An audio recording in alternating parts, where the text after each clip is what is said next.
Aprende nuevo vocabulario y gramática con Shrek 2. Primera parte, veamos el extracto sin interrupciones.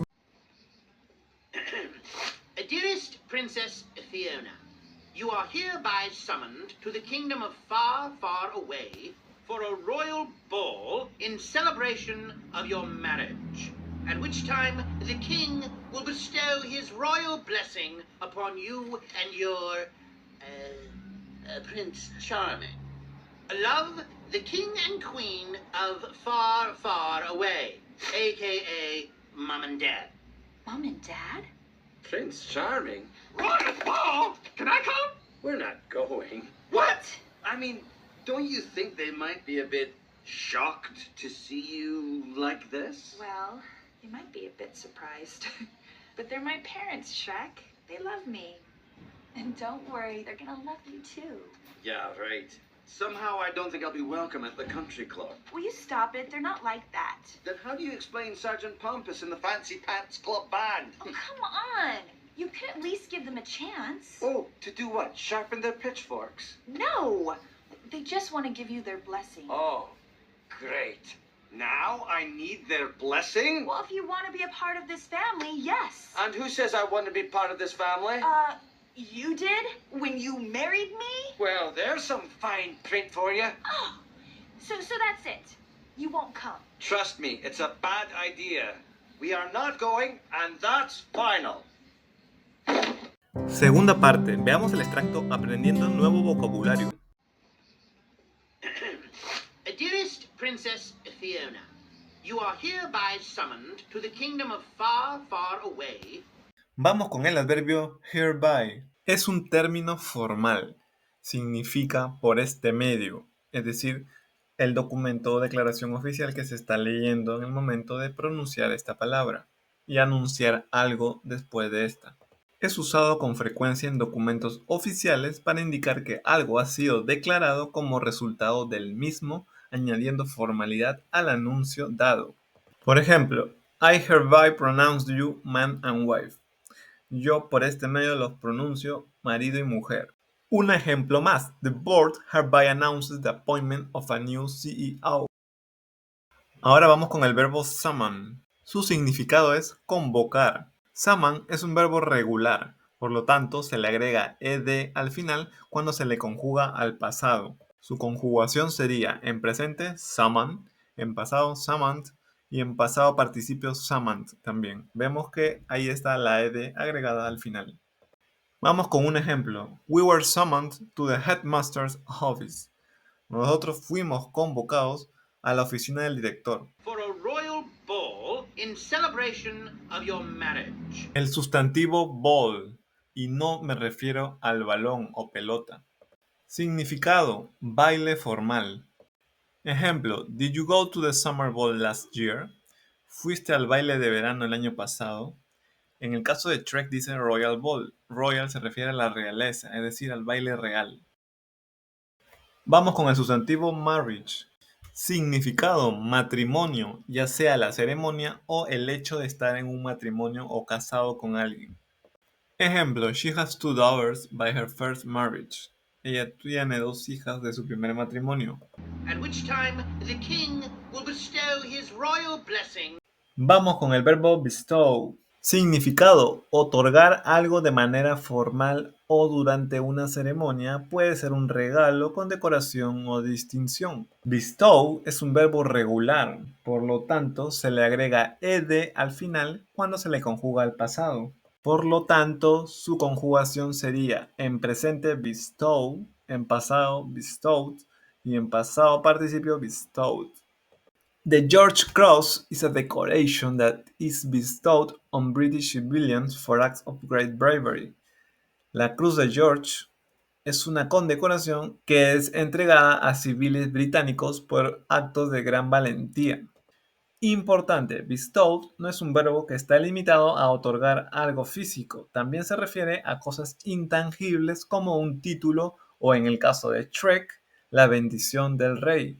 Por ejemplo, she felt honored when the community decided to bestow the trust and support on her new initiative. Vamos con el sustantivo blessing. Significado. Entre algunos de sus significados, en este contexto significa aprobación. Ejemplo, my parents finally gave their blessing to my marriage. Mis padres finalmente le dieron su aprobación a mi matrimonio. Upon you and your Prince Charming. Love, the king and queen of far, far away, aka Mom and Dad. Vamos con la abreviación AKA. Es la abreviatura de also known as, es decir, también conocido como. Es usado cuando a quien o a lo que se hace referencia tiene otro nombre. Ejemplo, The Big Apple, aka New York City, is known for its vibrant culture and iconic skyline. Mom and Dad? Prince Charming? What? Paul, can I come? We're not going. What? I mean, don't you think they might be a bit shocked to see you like this? Vamos con el adjetivo shocked. Significado: sorprendido, horrorizado, porque algo inesperado y usualmente no placentero ha sucedido. Ejemplo, we were shocked to see smoke pouring out of the roof. Nos horrorizamos de ver humo fluyendo fuera del techo. Veamos a like en forma de preposición. Significado: por ejemplo, que en inglés sería such as o for example. Vamos con un ejemplo. Alonso is not the kind of guy who would do something like this. Alonso no es el tipo de chico que haría algo como por ejemplo esto, o algo como esto. Un segundo ejemplo. I prefer natural fabrics like cotton and wool. Yo prefiero telas o materiales naturales, como por ejemplo el algodón y la lana. Well, you might be a bit surprised. But they're my parents, Shrek. They love me. And don't worry, they're gonna love you too. Yeah, right. Somehow I don't think I'll be welcome at... Vamos con el adverbio somehow. Significado: de alguna manera, por algún motivo, razón. Ejemplo, I know what we are doing is legal, but somehow it doesn't feel right. Yo sé que lo que estamos haciendo es legal, pero de alguna manera, por alguna razón, no se siente bien o no se siente que es lo correcto, que estamos haciendo lo correcto.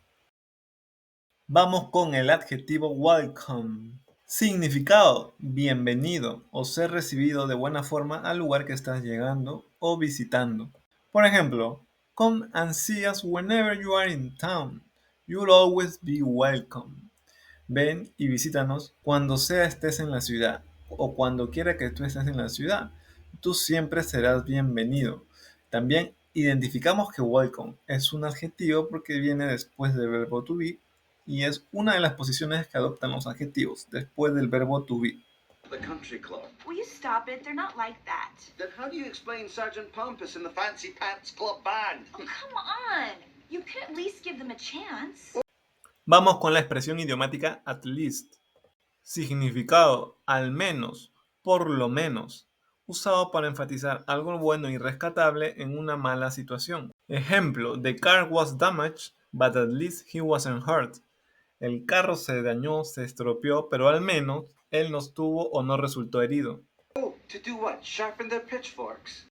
Vamos con el verbo sharpen. Su significado es afilar.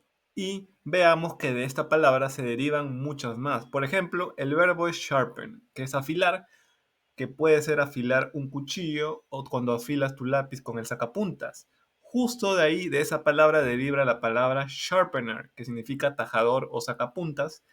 Y también de ahí deriva el adjetivo sharp, que significa puntiagudo o con filo. Sharpen es un verbo regular, por lo que se le agrega ed al final cuando se le conjuga al pasado. De esta forma, su conjugación sería en presente sharpen, en pasado sharpened y en pasado participio sharpened de la misma forma. Ejemplo, my pencil is blunt, I have to sharpen it. Mi lápiz está desafilado, tendré que afilarlo.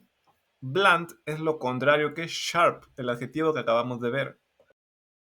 Vamos con el sustantivo pitchfork. Significado: tridente, horca, generalmente usado en labores en donde se tiene que remover la tierra. En Trek recuerda que esto utilizaban cuando querían enfrentarse a los ogros. Es por eso que Trek dice oportunidad. ¿Para qué? Para que afilen sus horcas o sus tridentes. No! They just want to give you their blessing. Oh. Vamos con esto. Wanna. Wanna se utiliza generalmente en speaking para acortar el want to. Great. Now I need their blessing? Well, if you want to be a part of this family, yes. And who says I want to be part of this family? You did when you married me? Vamos con el verbo marry. Su significado es casarse, casarse con. Conozcamos un poco la familia de palabras derivadas de marry. El verbo es marry, que significa casarse con. Luego viene el sustantivo marriage, que es el matrimonio. Y luego married es el adjetivo, que quiere decir casado o casada. Es un verbo regular, por lo tanto se le agrega ed al final cuando se le conjuga al pasado. Pero como marry acaba en y, esa y se vuelve y latina. Vamos a ver. La conjugación sería de la siguiente forma. En presente es marry, en pasado married y en pasado participio también married. No confundas la conjugación en pasado con el adjetivo married. Además, en Trek está usando la forma en pasado. Vamos con el ejemplo. Paul married Lucy 4 years ago. Paul se casó con Lucy hace 4 años. ¿Cómo identifico que married es el verbo en pasado y no el adjetivo? Porque está después del sujeto, que es Paul, el sujeto principal de la oración, y recuerda que después del sujeto viene el verbo que ejecuta la acción de ese sujeto. Well, there's some fine print for you. Vamos con el sustantivo fine print. Significado: términos y condiciones de un contrato que viene en letras pequeñas. Ejemplo: make sure you examine the fine print before you sign the contract. Asegúrate de examinar las letras pequeñas antes de firmar el contrato. So that's it. You won't come. Trust me, it's a bad idea. We are not going, and that's final. Vamos con el adjetivo final. Significado: definitivo, sin más cambios por delante. Vamos con un ejemplo. Once you sign the agreement, it's final. Una vez que firmes el acuerdo, es definitivo. Tercera parte, veamos el extracto Aprendiendo Gramática. Recuerda que este es un contenido exclusivo para los que se han suscrito a mi canal de TikTok. Sígueme para aprender más vocabulario y gramática.